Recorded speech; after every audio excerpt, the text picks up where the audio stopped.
रात के करीबन 12 बजे के आसपास मुंबई के वर्सोवा बीच से शेट्टी साइकिल चलाते हुए अपने घर लौट रहा था।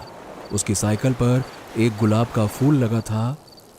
शेट्टी रोज पूरी रात अपनी साइकिल पर ही चाय और सिगरेट की दुकान चलाता था, लेकिन आज शेट्टी काफी खुश था क्योंकि उसका सारा माल बहुत जल्दी बिक गया था। दरअसल आज वैलेंटाइन डे था और आज के दिन नौजवान लड़के लड़कियां मुंबई की सड़कों पर प्यार का इजहार करने निकले थे।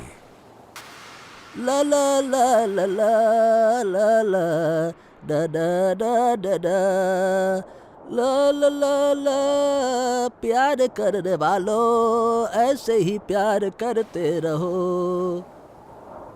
अयो, आज तो हमको बड़ा मजा आ गया।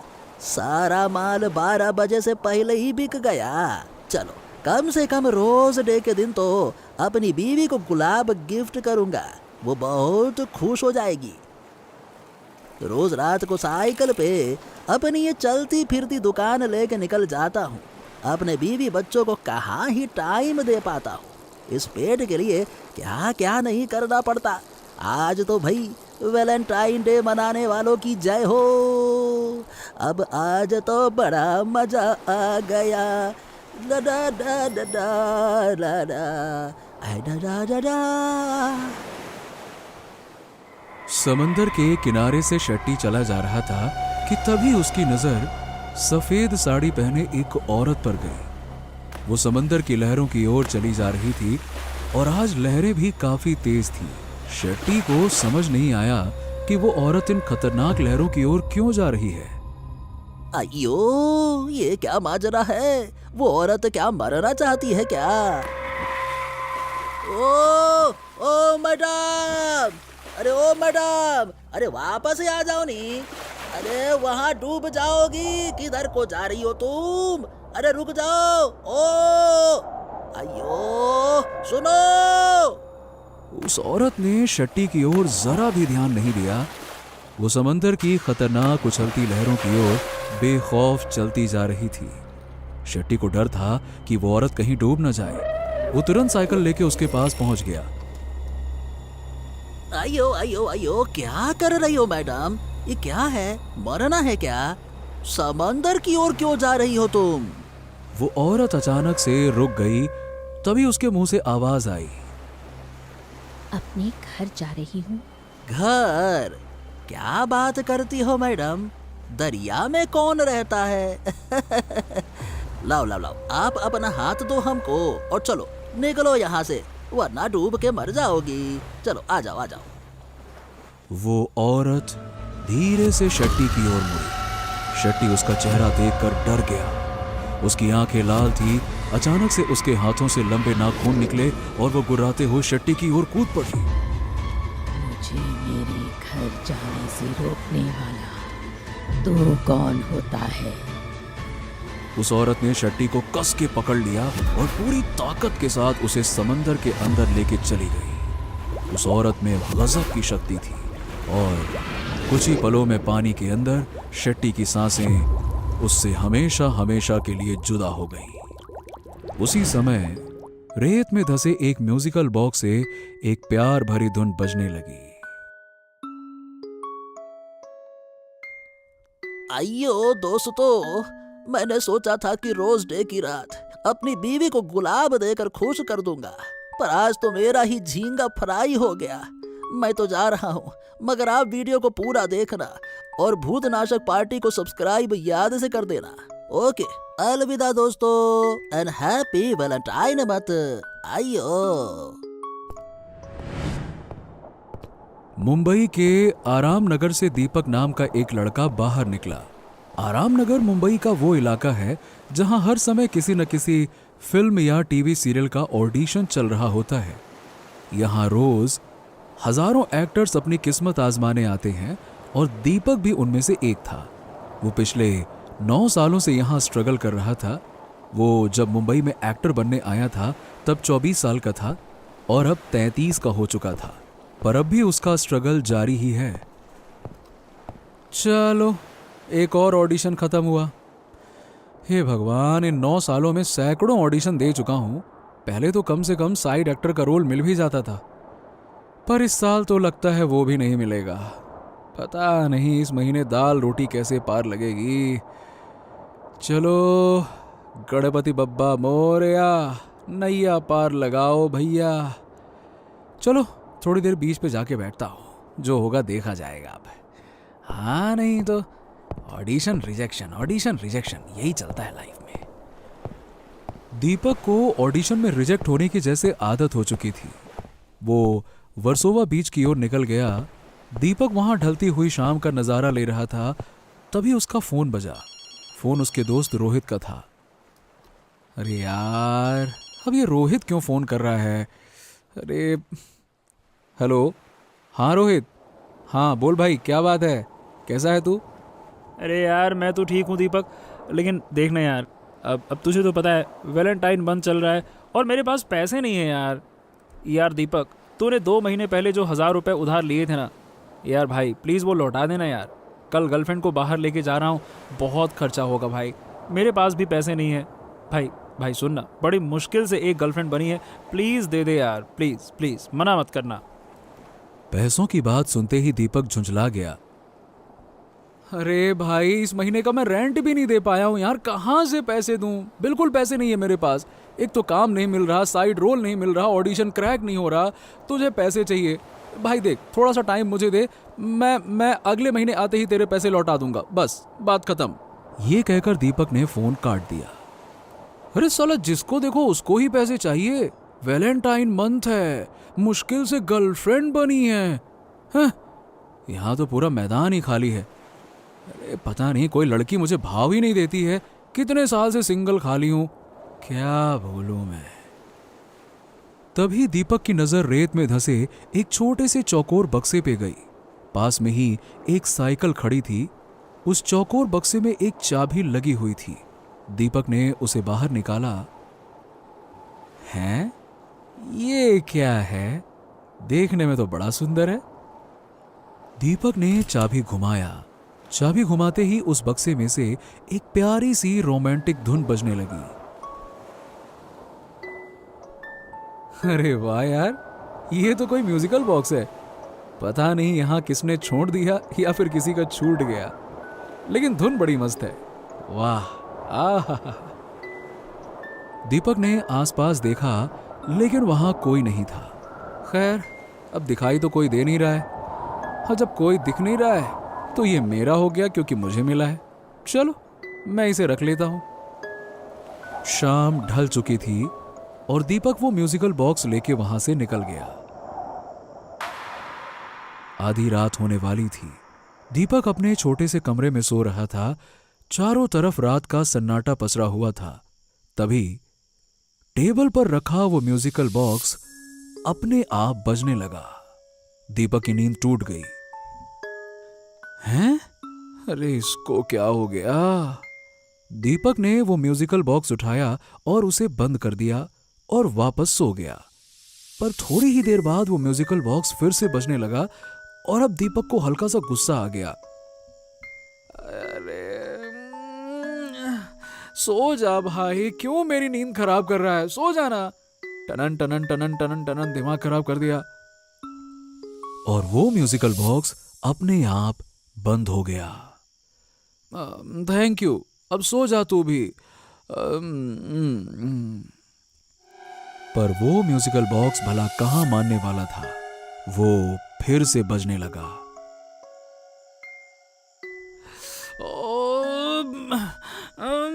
हद है यार, तू बड़ा ढीठ है। क्यों टुनुन टुनुन टुनुन टुनुन टुनुन बज रहा है? बंद हो जाना, चुप कर।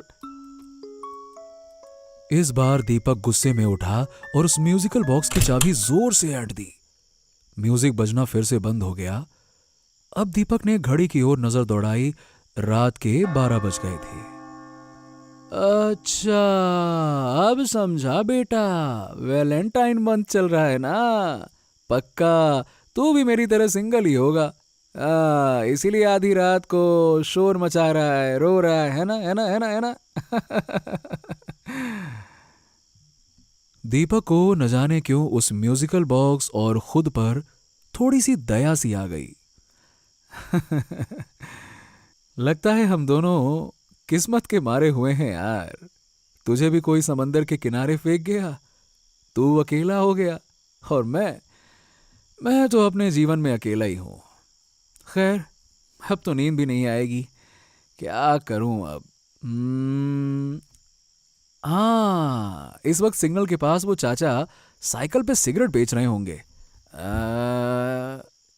दीपक ने अपनी जेब में हाथ डाला और उसे 10 रुपए का नोट मिला।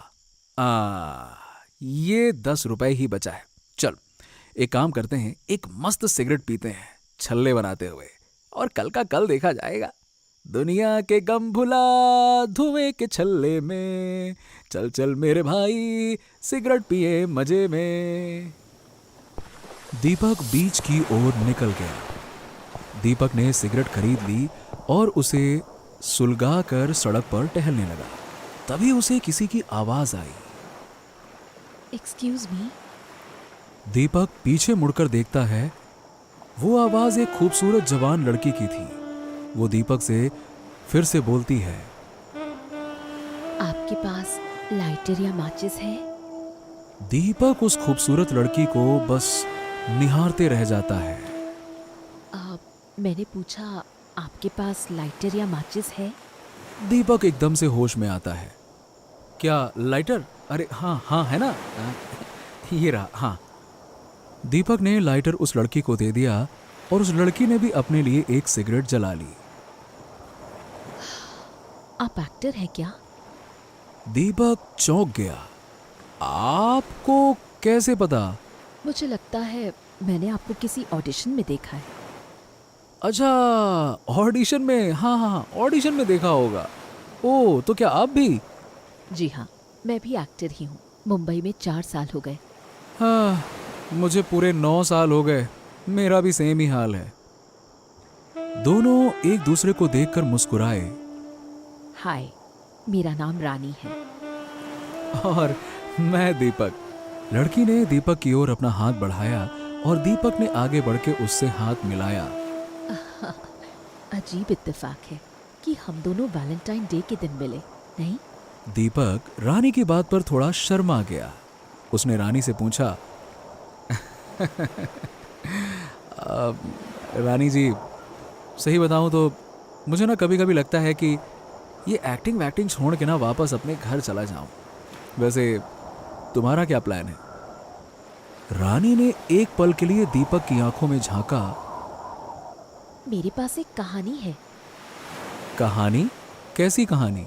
कहानी मैंने ही लिखी है। मैं सोच रही हूँ कि उस कहानी की लीड हीरोइन मैं रहूंगी। मुझे यकीन है कि मुझे कोई ना कोई प्रोड्यूसर जरूर मिल जाएगा। अरे वाह, क्या बात है, सच में?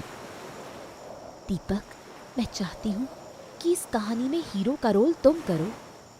दीपक को ये रात चौंकाए जा रही थी। हीरो? कौन, मैं?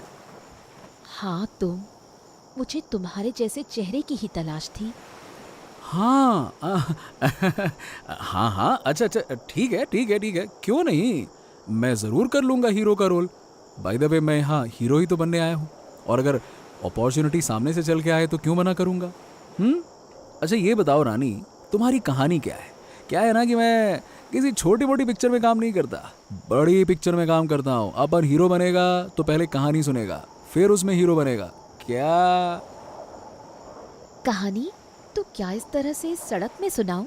आज चांदनी रात है, एक काम करते हैं, बीच पर चलते हैं, समंदर की लहरों के साथ सुनाती हूँ, तभी मूड बनेगा। क्या कहते हो? दीपक को इस वक्त रानी का साथ बड़ा अच्छा लग रहा था।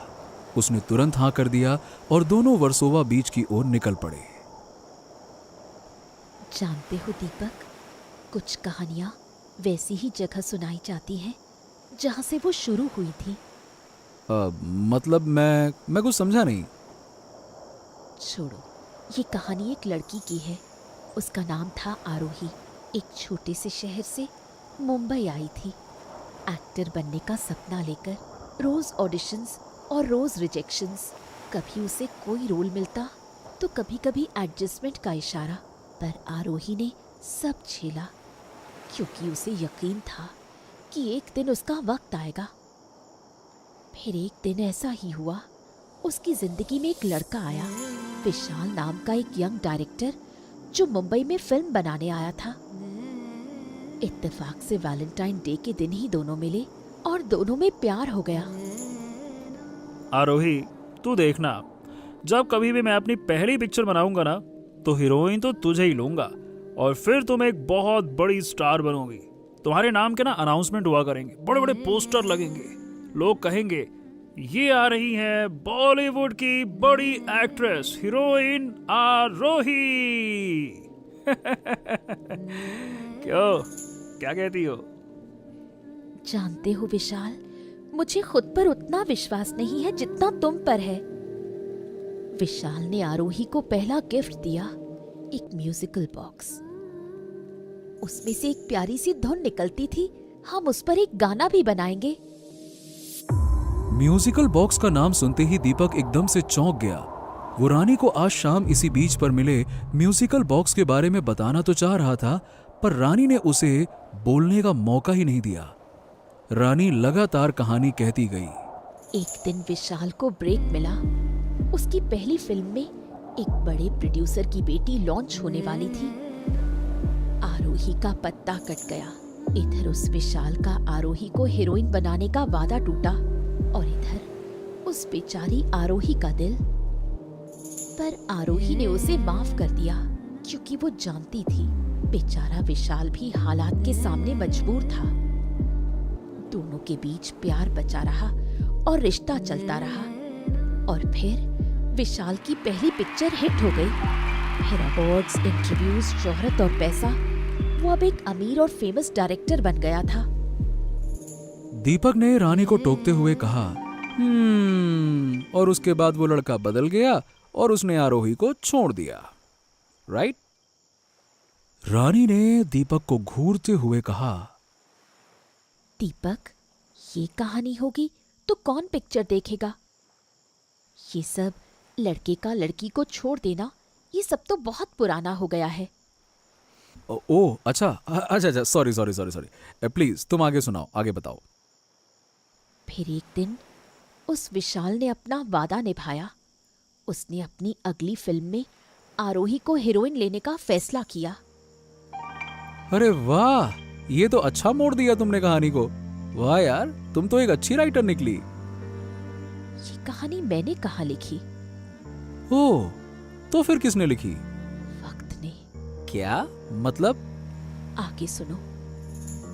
वो पिक्चर बनी और रिलीज हुई। विशाल ने अपना वादा पूरा कर दिया और आरोही का हीरोइन बनने का सपना भी पूरा हो गया। पर उस पिक्चर को देखने कोई नहीं आया। ऐसा लगा कि पिक्चर फ्लॉप होगी और प्रोड्यूसर का पैसा भी डूबेगा और साथ में उस यंग डायरेक्टर का करियर भी। विशाल ने आरोही को आधी रात को वर्सोवा बीच पर बुलाया। उस दिन वैलेंटाइन डे था। दोनों के बीच पहले थोड़ी देर प्यार भरी बातें हुई और दोनों ने वहीं समंदर के किनारे ड्रिंक भी किया। और फिर क्या? रानी अचानक से उठकर चलने लगी। दीपक भी उसके साथ साथ चलने लगा। दोनों थोड़ी देर चुप रहे और थोड़ी देर के बाद रानी फिर से बोलने लगी। फिर अचानक से आरोही को चक्कर आया और वो बेहोश हो गई। विशाल ने आरोही के ड्रिंक में बेहोशी की दवा मिला दी थी। उसके बाद उसने आरोही को समंदर में छोड़ दिया। वहीं डूबकर मर गई।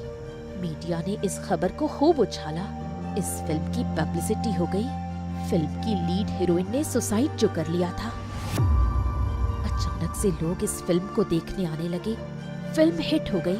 प्रोड्यूसर भी खुश, डायरेक्टर भी खुश। मगर आरोही, उसका क्या? इस समय वर्सोवा बीच पर सिर्फ समंदर की लहरें सुनाई दे रही थीं। थोड़ी देर सब कुछ शांत रहा और तभी पीछे से उसी म्यूजिकल बॉक्स की धुन बजने लगी। दीपक एकदम से हैरान हो गया और पीछे मुड़ा। अरे, ये यहां कैसे आ गया? इसे तो मैं अपने घर ले गया था। फिर ये यहां? दीपक तुरंत मुड़ के रानी की ओर देखा, पर वहां रानी नहीं थी। दीपक ने चारों ओर नजर दौड़ाई, दूर दूर तक कोई नहीं था। उसने जोर की आवाज भी लगाई, हाँ? रानी, रानी, रानी, कहाँ हो तुम? रानी! अरे यार देखो, ये मजाक का वक्त नहीं है। रानी! लेकिन कहीं से कोई जवाब नहीं आता है, पर वो म्यूजिकल बॉक्स से लगातार वही धुन बजती रहती है। दीपक उस म्यूजिकल बॉक्स के पास आता है और उसे धीरे से उठाता है। पता नहीं आज ये हो क्या रहा है मेरे साथ। जब से तू मिला है तब से कुछ ना कुछ गड़बड़ ही हो रहा है। पता नहीं अब ये रानी कहाँ गायब हो गई अचानक से। तभी पीछे से एक आवाज आई, रानी नहीं दीपक, आरोही। दीपक फौरन पीछे मुड़ा और उसके पीछे रानी ही खड़ी थी, लेकिन सफेद लिपटी साड़ी में, और उसकी आंखें लाल हो चुकी थीं। दीपक उसे देखते ही डर गया और उसकी जुबान लड़खड़ाने लगी। रानी तुम, ये क्या पहन लिया अचानक से यार? और ये तुम्हारी आंखें लाल कैसे हो गई? देखो देखो, प्लीज डराओ मत मुझे। ये क्या मेकअप कर रखा है तुमने? एकदम एकदम प्लीज यार देखो, कुछ तो बोलो, क्या है ये? वो औरत दीपक को अपनी लाल डरावनी आंखों से घूरती रही और फिर गुर्राई, कहा ना, रानी नहीं आरोही। दीपक को लगा कि उसका दिमाग फट जाएगा। आरोही? ये क्या बोल रही हो? आरोही तो तुम्हारी कहानी में थी और वो तो मर चुकी है। यही इसी वर्सोवा बीच के किनारे तुमने ही तो ये कहानी लिखी थी ना? कहा था ना, वो कहानी मैंने नहीं लिखी, वक्त लिखता गया। उस कहानी में लिखी एक एक बात सच थी। मैं ही आरोही हूँ। दीपक को जैसे सांप सूंघ गया हो। वो समझ गया कि इतनी देर तक वो जिसके साथ चल रहा था, जिसके मुंह से कहानी सुन रहा था, जिसके पास बैठा था, वो जीती जागती लड़की नहीं बल्कि एक भटकती प्रेत आत्मा थी। दीपक तुरंत वहां से भागने के लिए दौड़ा। दीपक जितनी तेजी से भागा, उससे कहीं तेजी से आरोही की आत्मा उड़ते हुए एक पल में उसके सामने आकर खड़ी हो गई। दीपक समझ गया कि वो इतनी आसानी से भाग नहीं पाएगा। वो गिड़गिड़ाते हुए आरोही से पूछा, देखो देखो रानी, मेरा मतलब आरोही, आखिर तुम मुझसे क्या चाहती हो? मेरा क्यों पीछा कर रही हो? मैंने तुम्हारा क्या बिगाड़ा है? मुझे क्यों क्यों क्यों क्यों? आरोही उसकी ओर देखकर मुस्कुराई और बोली, जानते हो दीपक, जब से उस लड़के ने मुझे उस समंदर में डुबो के मारा है ना, तब से मेरी आत्मा इस समंदर के अंदर रहती है। लेकिन हर वैलेंटाइन डे को इस समंदर को जैसे भूख सी लगती है, और उस दिन सूरज ढलने के बाद मेरी आत्मा इस समंदर से बाहर निकलती है और उसकी भूख मिटाती है। आज समंदर की भूख तुम मिटाओगे। ये कहते ही आरोही दीपक का हाथ पकड़कर उसे घसीटते हुए समंदर की ओर पहुंचती है और अपनी बाहों में जकड़कर समंदर के अंदर घुस जाती है। दीपक उस आत्मा के सामने बेबस था। वो समंदर की गहराइयों में उतर जाता है और धीरे धीरे आरोही की आत्मा की बाहों में दीपक दम तोड़ देता है। आज वैलेंटाइन डे की रात को समंदर ने अपनी भूख मिटा ली। दीपक के मरते ही रेत में धंसे उस म्यूजिकल बॉक्स से फिर से वही धुन बजने लगती है, पर इस बार वो धुन प्यार भरी नहीं बल्कि मौत से भरी हुई थी। कैसी लगी आपको ये खौफनाक और रोमांचक कहानी? नीचे कमेंट करके जरूर बताइए। और अगर आपको ये कहानी पसंद आई तो लाइक, शेयर और भूतनाशक पार्टी को सब्सक्राइब करना ना भूलें। हर शुक्रवार हम लाएंगे एक नई हॉरर स्टोरी, तो तुरंत बेल आइकन को दबा दें ताकि ऐसी ही हैरत अंगेज कहानी आपसे कभी छूट ना जाए, क्योंकि डरोगे तभी तो आगे बढ़ोगे।